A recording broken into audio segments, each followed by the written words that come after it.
year was 1967. The war in Vietnam was escalating.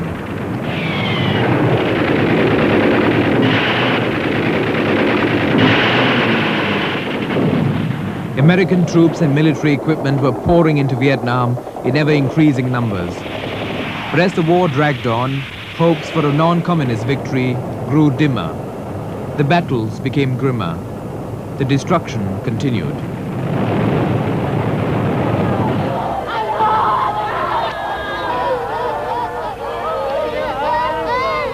The conflict in Indochina coincided with a time of political transition in Southeast Asia. Indonesia, after a period of domestic turmoil, had just ended its campaign of confrontation against Malaysia and Singapore. The new leadership under President Suharto wanted to re-establish ties with its neighbors on a new footing.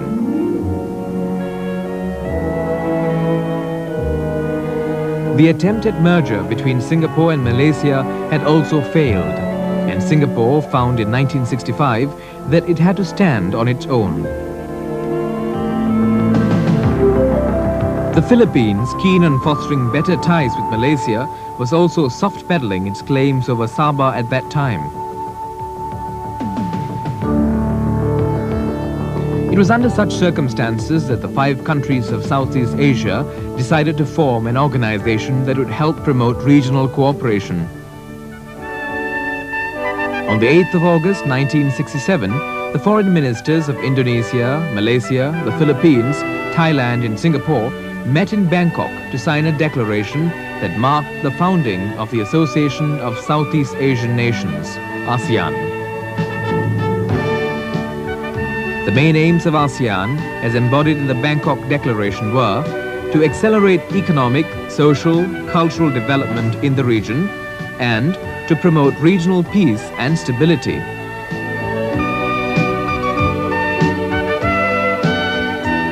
And for a newly independent Singapore, membership to the organization was important. In the atmosphere of separation, Singapore welcomed a larger vehicle so that it could conduct relations with Malaysia and Indonesia. An organization of 5 partners meant there were 2 other partners that helped Singapore relate to Malaysia and Indonesia in a new situation. The early years of ASEAN, however, were relatively quiet. Cooperative efforts were largely confined to non-controversial matters. But slow as the progress was, the years from 1967 to 1975 were important to the 5 culturally diverse nations. They were not wasted years. These were years when ASEAN leaders learned to deal with each other. They learned more about the principles of conduct, behavior, thinking.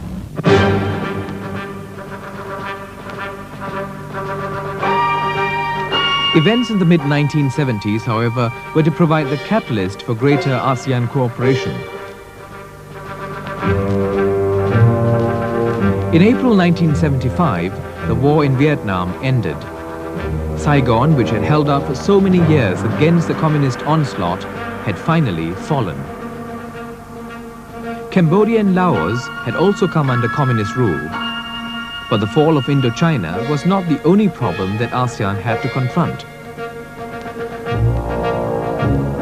The first oil crisis in 1973 had brought about severe economic hardship, the effects of which were immediately felt by the ASEAN economies. Both these events encouraged the ASEAN leaders to work more closely with one another.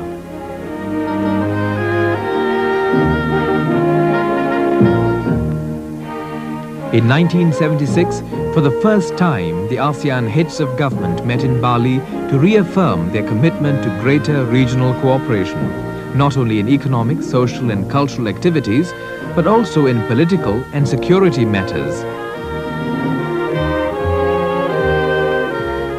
The post-Bali summit era saw the launching of numerous joint endeavors. Some of these include the ASEAN industrial projects and the ASEAN Petroleum Sharing Scheme. Cooperative efforts in agriculture, food sharing and communication have also been undertaken. An ASEAN Secretariat was set up in Jakarta to help further such efforts. But it was in the political arena that ASEAN cooperation was most visibly shown.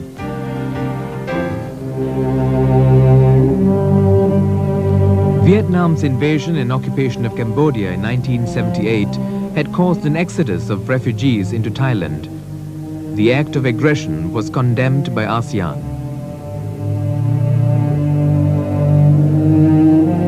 But the organization's demand for a Vietnamese withdrawal was at first greeted with some skepticism.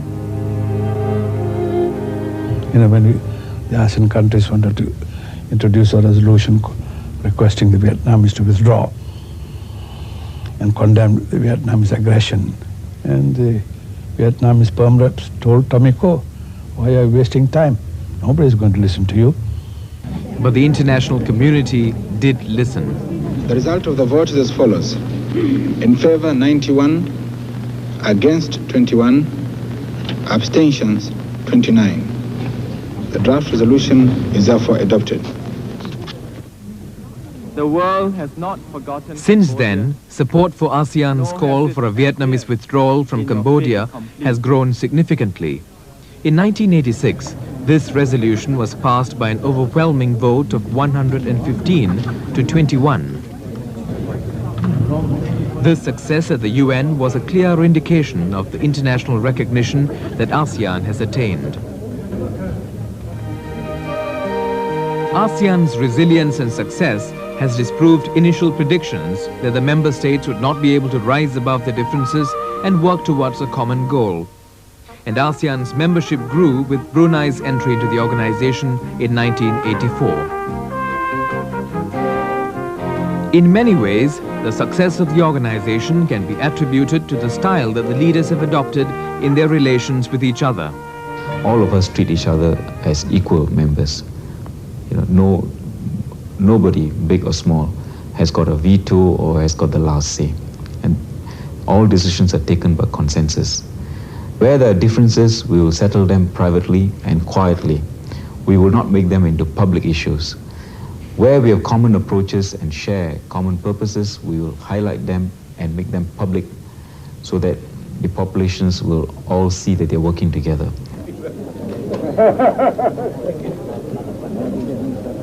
This ability to work together has been extremely important in minimizing differences between the member states and has contributed to a deeper sense of regionalism.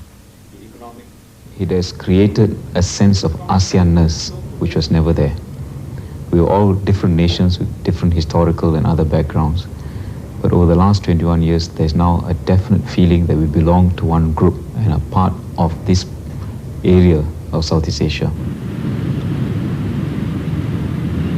For Singapore, membership in ASEAN has proven to be useful and beneficial.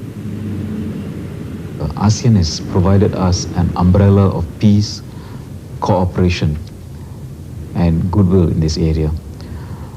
And now under this umbrella, we've been able to effectively carry out our own economic and social development plans. Because the area as a whole has enjoyed peace, we have been able to maximize the result of our own effort. The ASEAN countries call for the total... While ASEAN's more significant achievements have been political in its first 2 decades, matters of economic cooperation have become increasingly vital. of their right to self-determination. And this was seen at the 1987 Manila Summit, where the ASEAN states recognized the need to work together in the face of rising calls for protectionism in the West and falling commodity prices. We need to work together to keep markets open, keep markets outside ASEAN open. We also need to work together to increase intra-ASEAN trade. And the last summit in Manila in December 1987 was important summit because it recognized the need, in spite of these difficulties, to keep our markets open.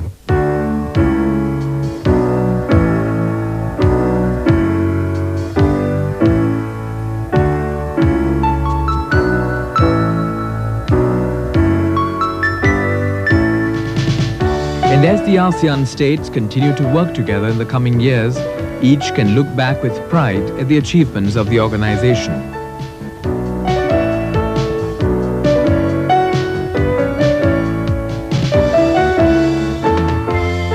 That the region has enjoyed peace and stability for the past 2 decades is an eloquent testimony to the value of ASEAN to Singapore and the other 5 member states.